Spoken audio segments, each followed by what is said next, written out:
Hello, this is Skeleton Key.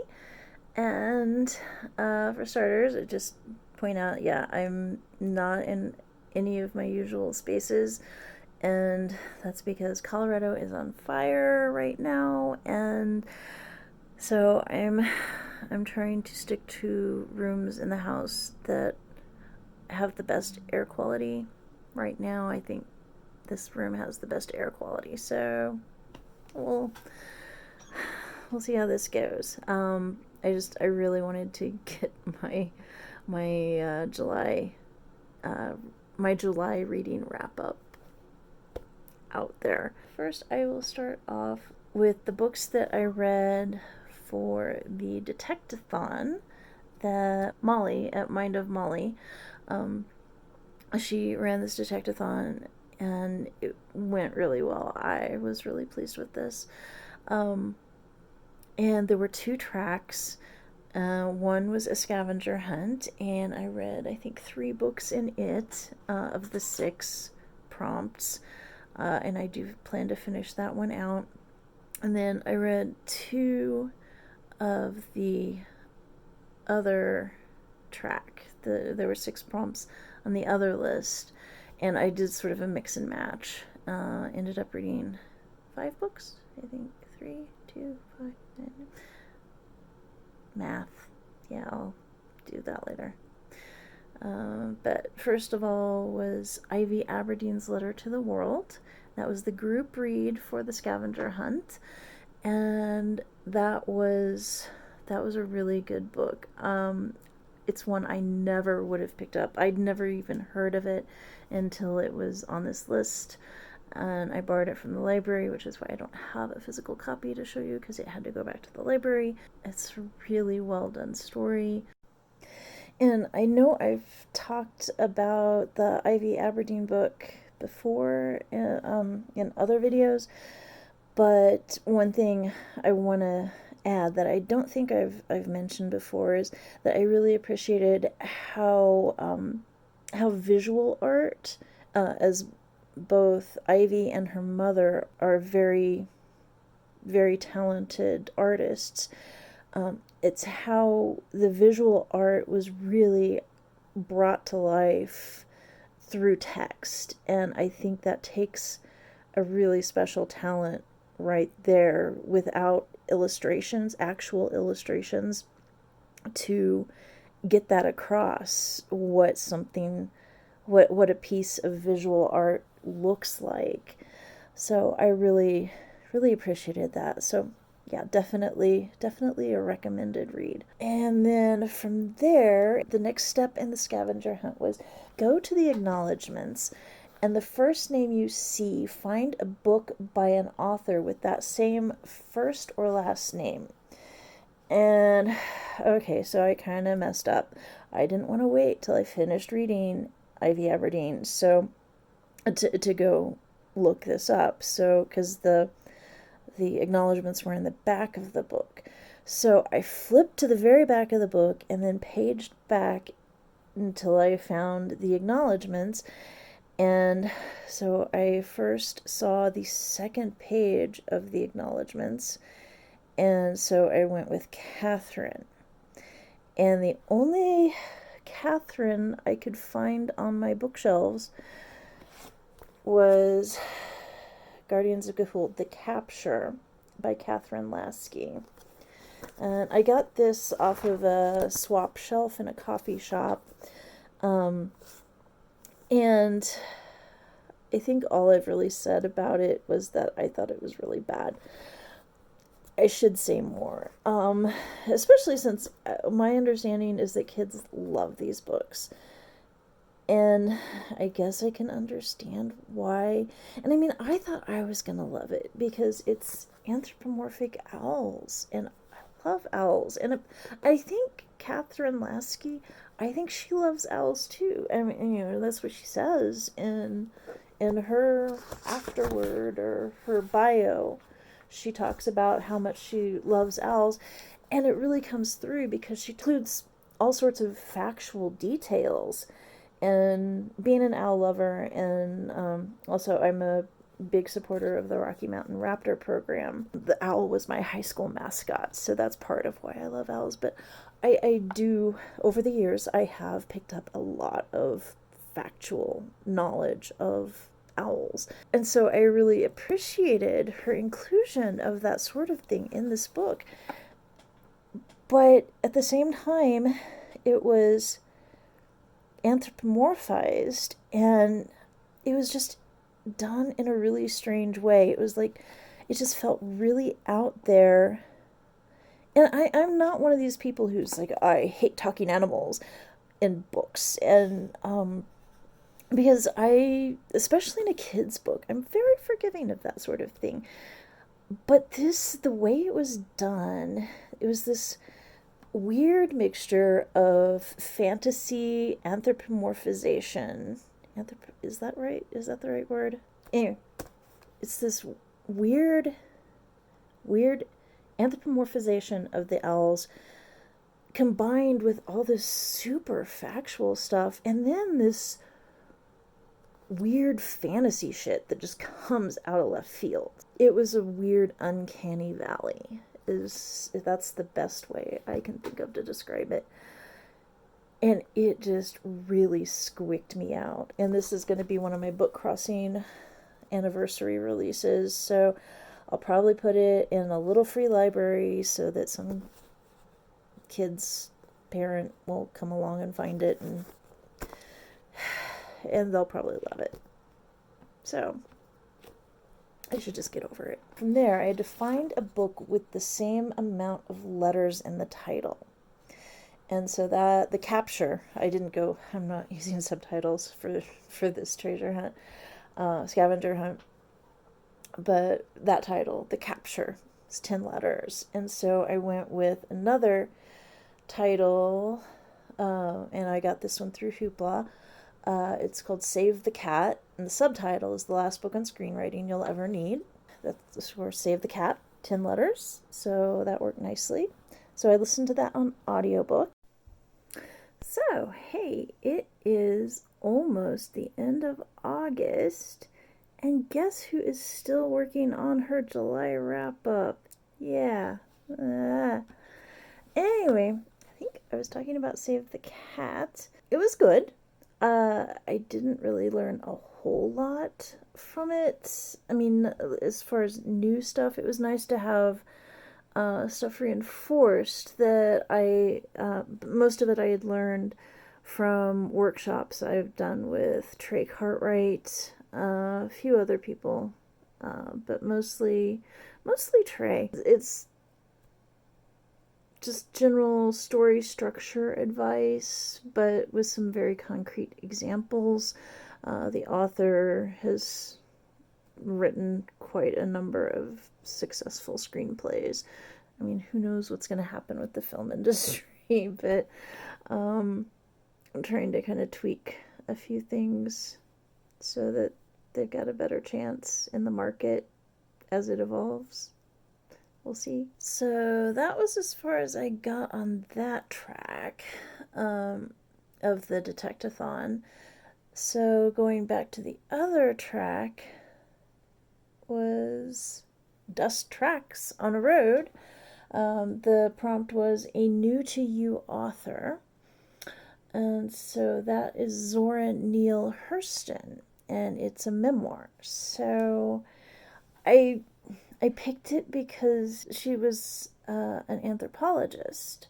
I really enjoyed studying anthropology in college, so I thought that would be really interesting, especially as she was African American, and this was in the early 20th century that she was an anthropologist. So I thought that would be a really interesting perspective. It was fine for the most part. It was mostly about her early life, so it didn't really get much into the anthropology. And then it was almost like two books together, because after talking about her early life and early adulthood and college education, that sort of stuff, which was actually quite interesting, even though it wasn't specifically about anthropology. or her work in anthropology.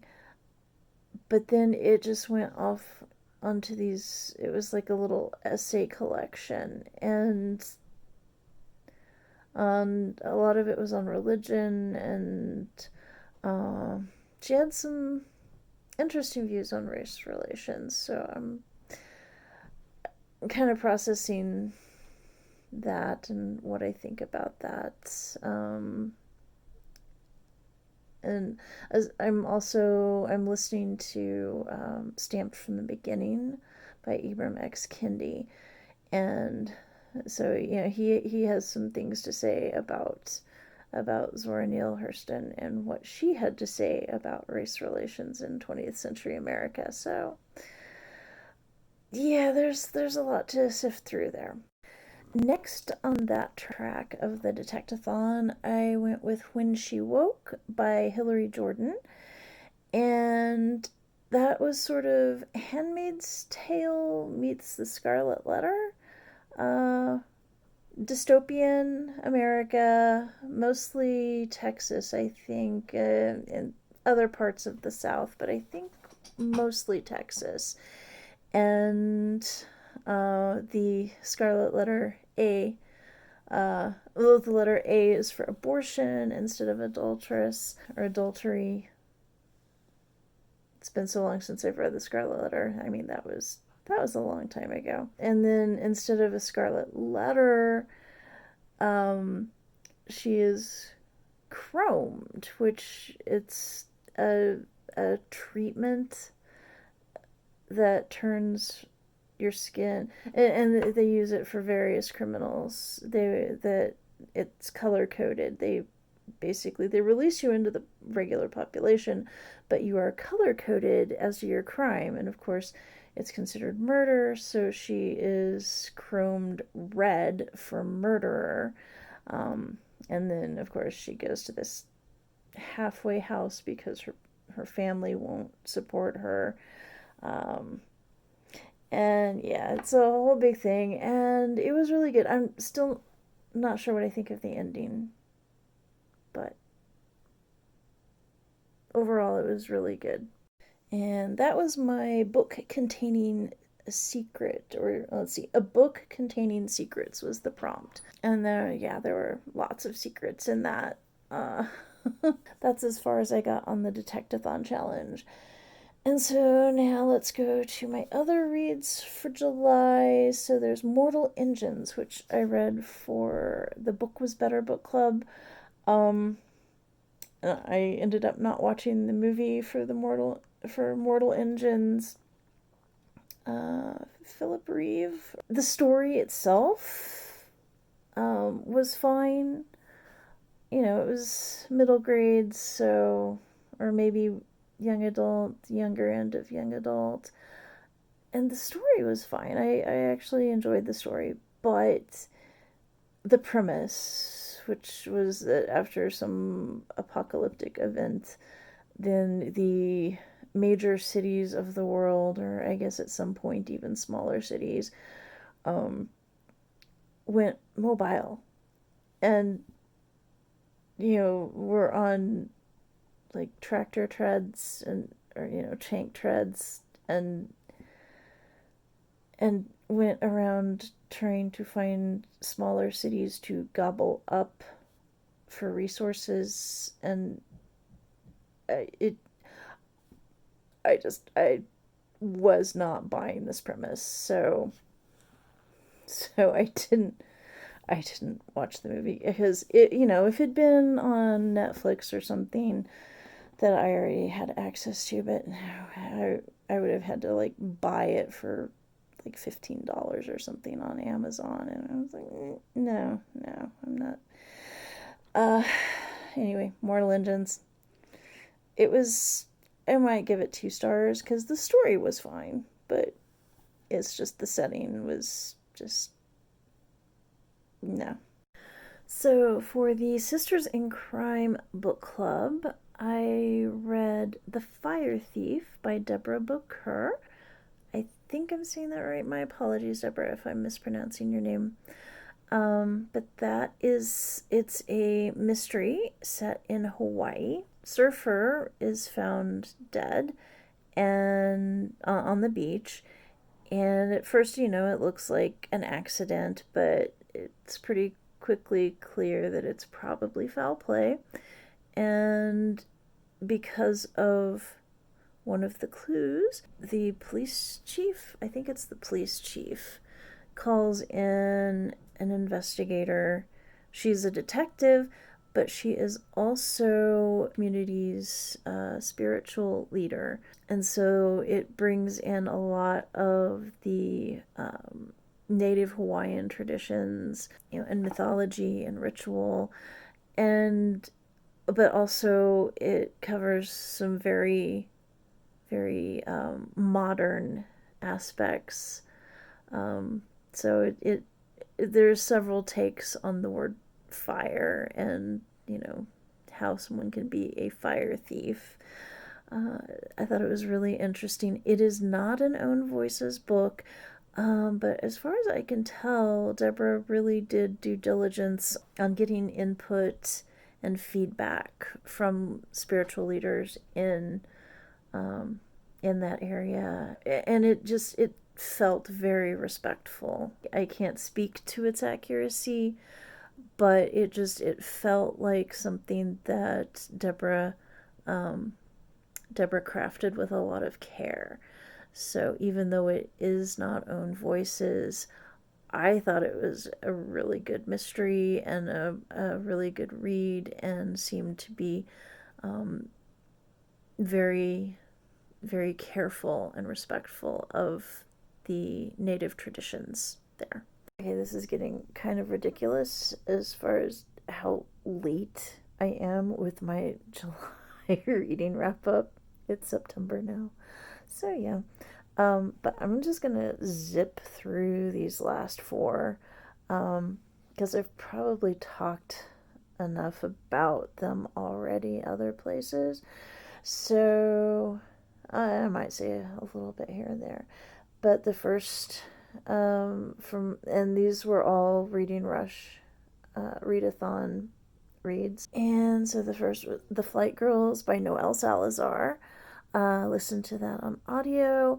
It's a World War II historical romance, and it was interesting. I would have liked more aviation detail, but the author actually stated in her author notes that she's scared of flying, so she purposely didn't add a whole lot of detail about the aviation side of the story. So that was a little disappointing, but and it was really a lot more romance than suspense or adventure. I mean, there was some of that, and it was interesting when she did go that direction, but it was very definitely a historical romance, and overall, I liked it. It was nice. And by the way, I think I gave all of these books 4 stars. So it was a pretty consistent readathon that way. Next up was Ghost Wall by Sarah Moss, and I read that also for the Effed Up book club, and the consensus there was that this was just not nearly effed up enough. I felt it lacked balance, and I mean, it started off really effed up. Then there was the family drama, which was effed up in its own way, but and I liked the themes that Sarah Moss used. One of the Effed Up book club members said that she listened to it and that it flowed a lot better listening to it. So Sarah Moss has come out with another book that may or may not be a sequel or have a follow-up within it. I'm not sure. But I'm planning to read that, because overall I really liked this. But that other one, I think I will get it on audio. Because if the writing style is, the whole punctuation thing, and yeah, if that's like this, then I think I'll do better with audio.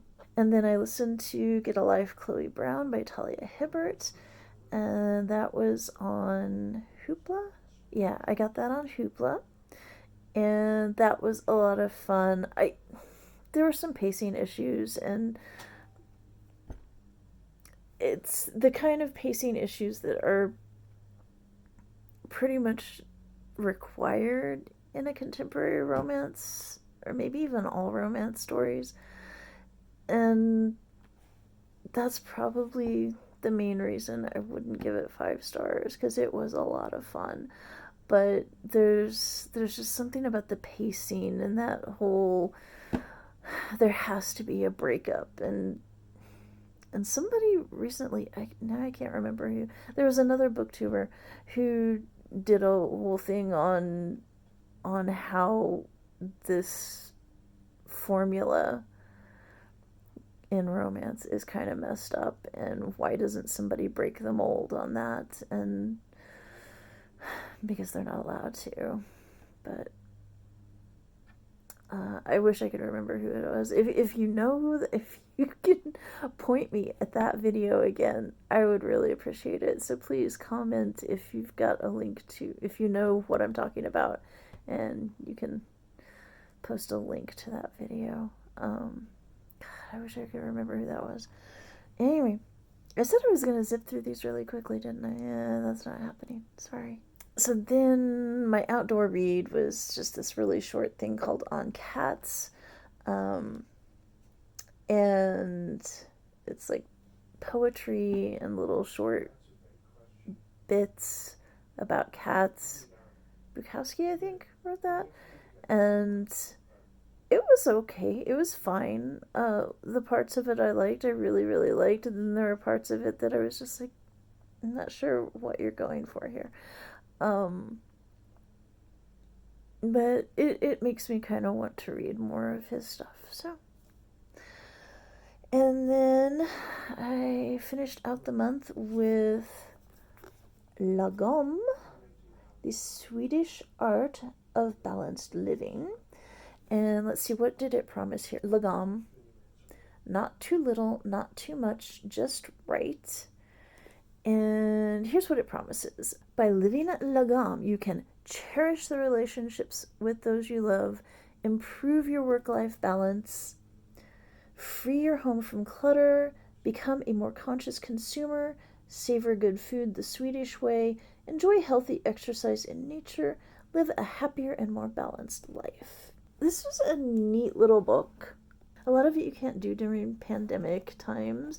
A lot of it also seemed tailor-made for pandemic times. But it's a really pretty little book. It's very attractive. There would be whole sections, like 2-page things that would have dark type on a dark background, and that was kind of annoying. I made the cinnamon buns, and they turned out pretty well, even though I had to make some executive decisions during that, because it was, the way it was written was just really strange. And there are a couple other recipes in here. I'll probably give them a go. So there you go. Those are the books I read in July. All that time ago. So long ago. In July, I also started another 5 books, and I guess you'll just have to wait for my August wrap up whenever I do that. Hopefully I'll get to that soon, now that it's September. But when I get to that, then you'll find out if I finished those or not. Oh, and I made progress on another 6 books. Did I finish? None of which I have finished yet. So yeah, spoiler alert, I have not finished those yet. So maybe in September I'll finish some of those. I don't know. It's an exciting adventure. Stay tuned. find out. In the meantime, please like and subscribe. And please leave me some comments. Let me know how your July went, if you can remember. Because that was forever ago. But yeah, see you around.